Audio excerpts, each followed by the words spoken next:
Welcome back. The surge of migrant children at the southern border could last another 7 months. That's according to new projections from Customs and Border Protection. It comes as the Biden administration is asking government volunteers to assist at the border for up to 120 days. Joining me right now is Indiana Senator and member of the Senate Budget, Appropriations and Agricultural Committees, Mike Braun. Senator, you were part of the border trip. You recently visited the border. Tell me about that. 19 senators going to our southern border to look firsthand at what has taken place. What were your takeaways? Well, it was an eye-opener for all of us. You see this on the news, and being there, tangibly witnessing it from the evening that we arrived, went to the Rio Grande, and actually could hear the smugglers and coyotes on the other side heckling the Border Patrol. Took a trip up and down the river, helicopters above, state troopers, Border Patrol boats.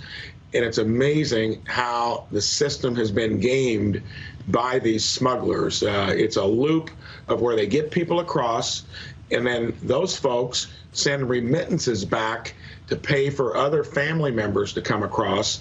And now with the open sign, welcome, it's being completely overwhelmed. They tried to muffle and get us to delete pictures and so forth. In fact, I was the first one that actually taken a picture, and a Biden administration official made me delete it. Of course, the rest of them were taking pictures. You've seen the inhumanity down there, the overcrowding, and I think it's politically going to be something they can't shed because it was done as an unforced error.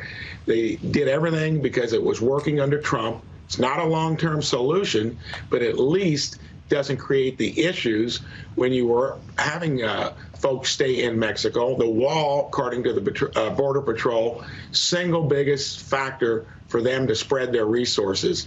It's a calamity, and I don't know what they do because I think they're going to dig in simply because if they went back to it, they would be acknowledging that Trump was right. Yeah. Well, I mean, that's what Senator Ted Cruz told me. It was really three things that the Biden administration did to cause this surge. Number one, it was stopping the construction of the wall. Number two, overturning the Remain in Mexico policy. And number three, reinstating catch and release. Do you agree that those three things were most impactful? And tell me about the letter that you sent to President Biden. You urged him to take his own trip to the border to see this firsthand. I think the one of those three that they're gaming on the other side is catch and release. And that's simply because the system has been overwhelmed. So I think that, along with the fact that the logistics of the smugglers and coyotes, they get paid $4,000 a person.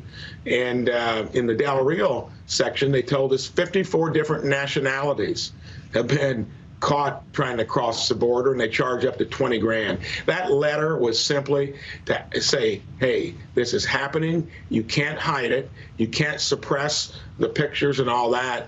Get down on the border. I think his token response is assigning Vice President Harris, but we know what her point of view is. So I think they're going to try to slide through it and hopefully smoke screen it with all the stuff they're flooding the economy with.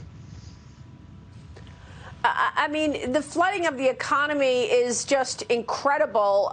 We're talking about an enormous amount of spending. The administration has planned now a $3 trillion spending package on top of the $1.9 trillion that was just passed. But this $3 trillion package will be split in two. Senator, I want to get your take on this because we know that this upcoming Wednesday, President Biden will outline this first part that he says will likely focus on infrastructure and rebuilding.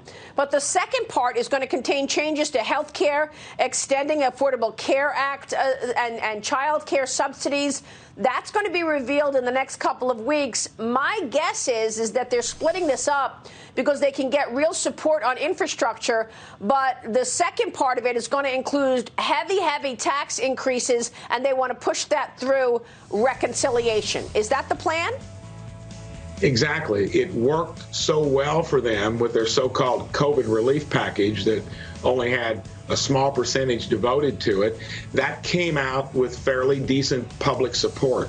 And I think as long as they see that methodology working, they're going to go for it again. I think it'll be more balanced with infrastructure rather than wish list stuff, but certainly they're going to try it. And if they can't get it through regular order, they'll force it through reconciliation. They're dead set on ramming through, regardless of the mid and long-term consequences. You do all this unless you're relying on this new theory, modern monetary theory. Right. Even liberal economists say that's kind of voodoo economics. Right. But well, they've got the will. Governing by one party.